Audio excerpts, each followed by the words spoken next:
Keith Bell, and I used to be one of these people that worked on the Oakland Raiders sideline. I would take public transportation to the games, since Mart goes straight to East Oakland. After a short walk over the bridge, you arrive at the Oakland Coliseum. On December 22, 2001, I worked the Saturday evening game versus the Tennessee Titans. After getting through the security checkpoint, you enter a series of hallways. You turn right in a hallway that brings you past the Raiders' locker room and down the steps to the field. Once you get to the bottom of the steps, you hear the crowd. After security checks your credential, you're able to enter the sideline and go to work. One of the members of the security staff was an old friend I'd known since college. Eric Dickerson, the NFL single-season rushing leader, was on hand as a part of NBC's broadcasting team. Andre Kramer was another member of NBC's team. Al Michaels and Dan Fouts visited with Tennessee coaches on the field before heading up to the booth to announce the game. Fouts was a Hall of Fame quarterback for the San Diego Chargers. Boomer Esiason, the NFL's most valuable player in 1993, was yet another member of the media. In 2001, the Raiders were coached by John Gruden. The former Philadelphia Eagles offensive coordinator had turned the team around, and he was very popular among the fans. The Raiders were loaded with talented players in 2001, players such as Jerry Rice, Rich Gannon, and Terry Kirby. Defensive back Charles Woodson, one of the league's top players. The offensive line was anchored by Pro Bowl guard Steve Wisniewski and Pro Bowl tackle Lincoln Kennedy.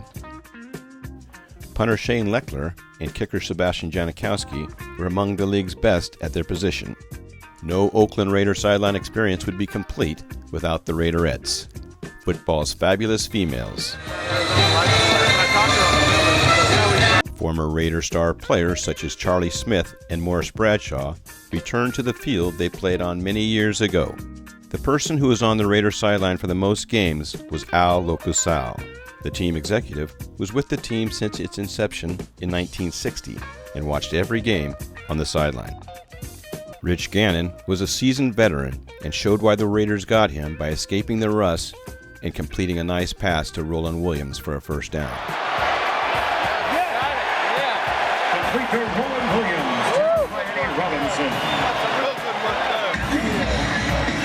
Darrell Russell, Grady Jackson, Tony Bryant, and Greg Biekert not only starters on defense, but they also played on special teams.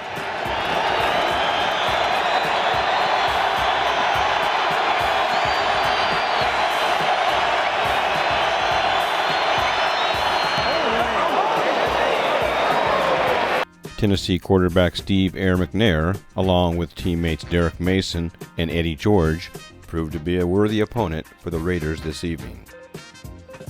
On the Titans' offensive line was massive 6'7" Fred Miller. Raider defensive lineman Tony Bryant found out how dominating Miller can be. The referee for the game was the well-respected Mike Carey. Carey was a former college football player at Santa Clara University. The Raiders scored their only touchdown of the game in the fourth quarter, when Gannon found Roland Williams open in the end zone.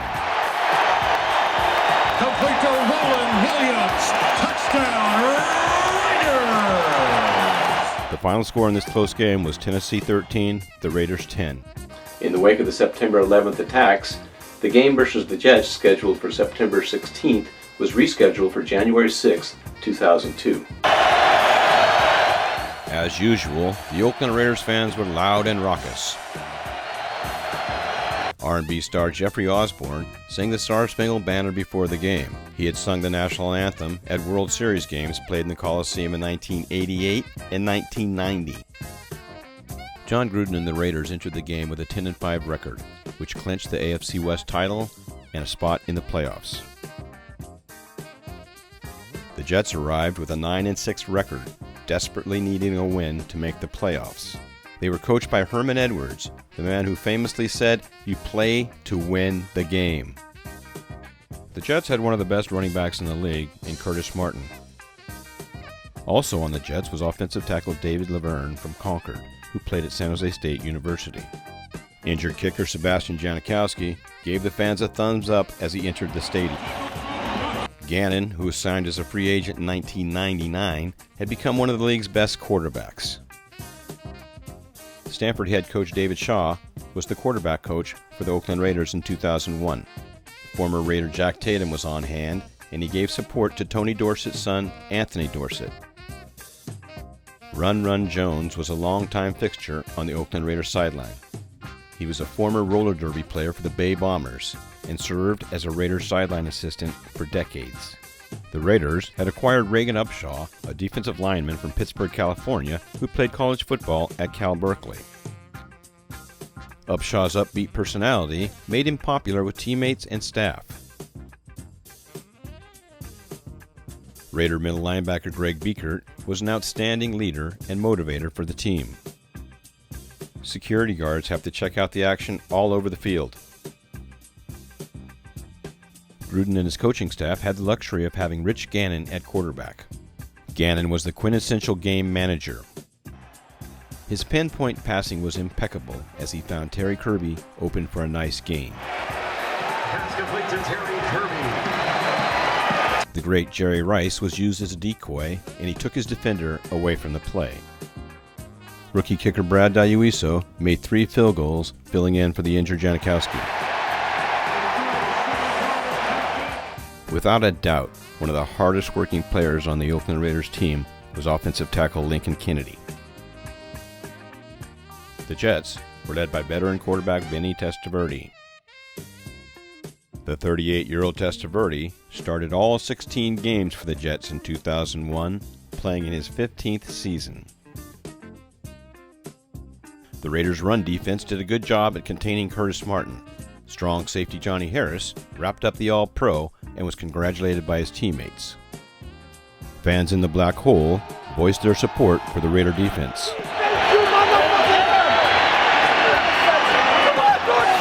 These rabid fans were not happy when Testaverde completed a pass over the middle to Lavernius Coles for a 36-yard gain.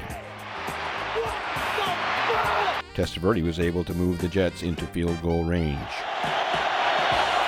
With 59 seconds left in the game, John Hall booted a 53-yard field goal for the Jets' victory.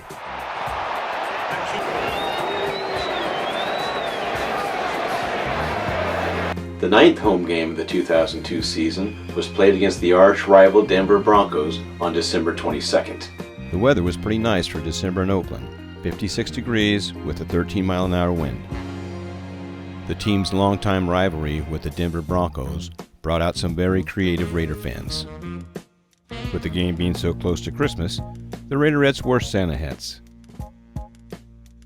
The Raiders, with a 10-5 record, took the field with anticipation of clinching the AFC West title with a win. The Broncos took the field with an 8-7 record and desperately needed a win to make the playoffs. For this game, the Raiders' starting defensive unit was introduced prior to the game. A defensive unit that had both Charles Woodson and Rod Woodson in the defensive backfield. Jerry Rice showed that he was not only a great player, but a great teammate as well. The head coach for the 2002 Oakland Raiders was Bill Callahan. The head coach for the Denver Broncos was Mike Shanahan. The Bronco players withstood a torrent of verbal abuse by the rabid Raider fans.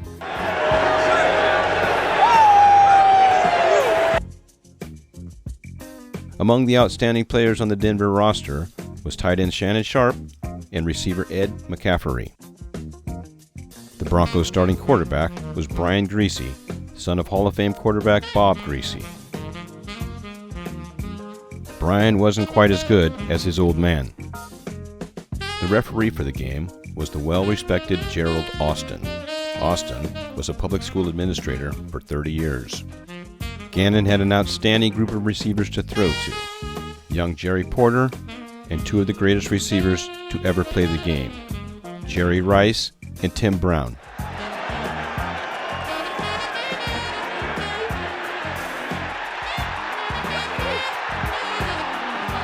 Frank Middleton and Barry Sims were among the offensive linemen who gave Gannon time to complete passes to these outstanding receivers.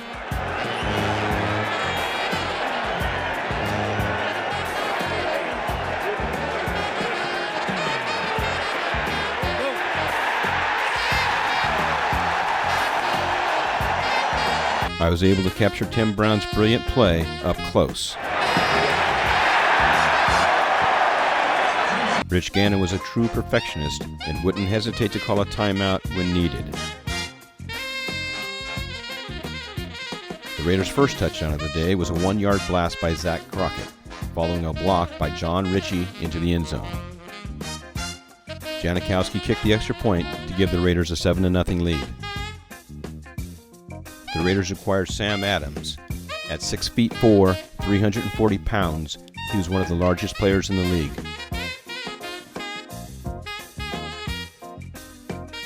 The veteran Raider defense played brilliantly. Trace Armstrong, another newly acquired veteran, had an outstanding game. Playing in his 13th season, he made his first career interception.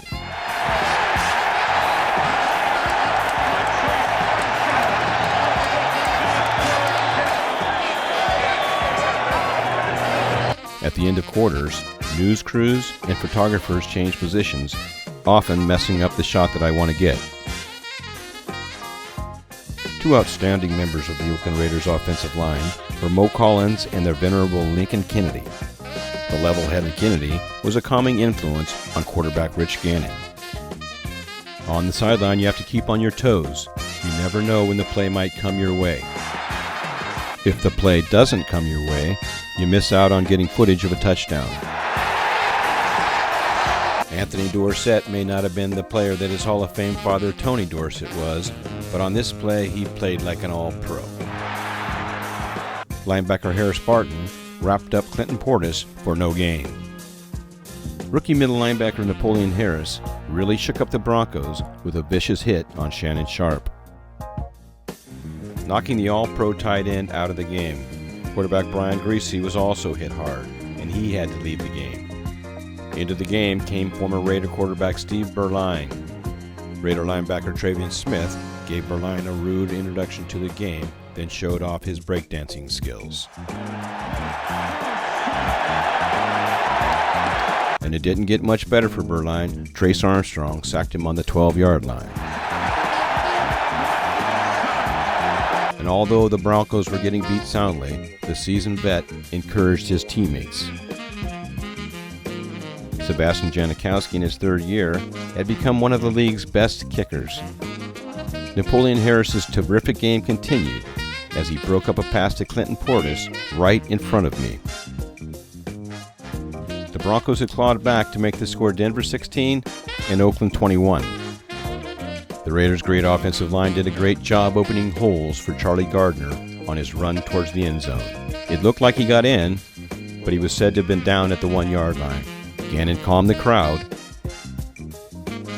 and behind a monster block by Mo Collins, Zach Crockett scored the deciding touchdown for the Raiders. The team clinched the AFC Western title for the third year in a row. Backup cornerback Clarence Love was very happy about this. At the end of the game, the staff heads back to their respective locker rooms, and players are able to meet up with friends on the opposing team. And the photographers keep on filming. The last regular season game of the 2002 season was played against another arch rival, the Kansas City Chiefs. The conditions were very wet and rainy at the Coliseum for this game. That didn't stop team owner Al Davis from encouraging his team, or former Hall of Fame player Willie Brown, now coach, from running his defensive backs through pre-game drills. Quarterback Rich Gannon needed 475 yards to pass Dan Marino's season record of 5,084 yards. With this wet field, it was going to be very difficult to break this record. The violator brought his family to the game. The best player on the Chiefs team in 2002 was All-Pro tight end Tony Gonzalez. Their quarterback was Trent Green. The previous week, Green had tied an NFL record with a 99-yard touchdown pass against the Chargers. Backup offensive lineman Marcus Spears decided to stir things up by walking to the south end zone to greet fans in the famed Black Hole.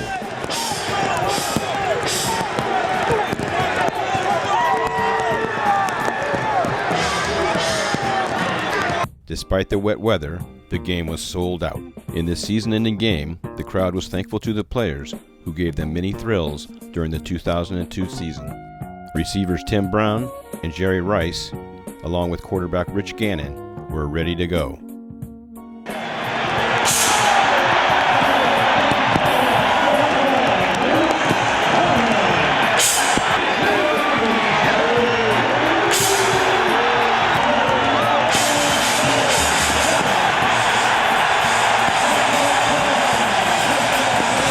Janikowski got things going with a booming kickoff, then made the best tackle by a kicker that I'd ever seen.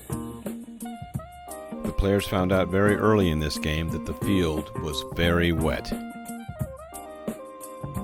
The talented Raiderettes performed brilliantly despite the conditions. Linebacker Eric Barton was able to manage the drenched turf to make an outstanding play. Free safety Rod Woodson expertly dealt with the wet conditions.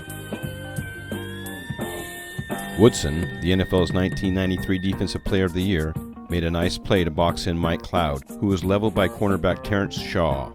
The Raiders' offense worked their bad weather plan to near perfection. They ran the ball. 250-pound running back Zach Crockett ran the ball. Former college All-American Tyrone Wheatley ran the ball. And somehow, Charlie Gardner made running in deep puddles and steady downpour look easy. Gannon was able to complete some passes, but not nearly enough to break Dan Marino's record. The Raiders went on to win this sloppy game 24-0, shutting out the Chiefs for the first time in franchise history. The Raiders play in Las Vegas now in a beautiful brand new stadium, and I'm sure that the sideline experience is great, but it won't be like the Oakland Raiders sideline.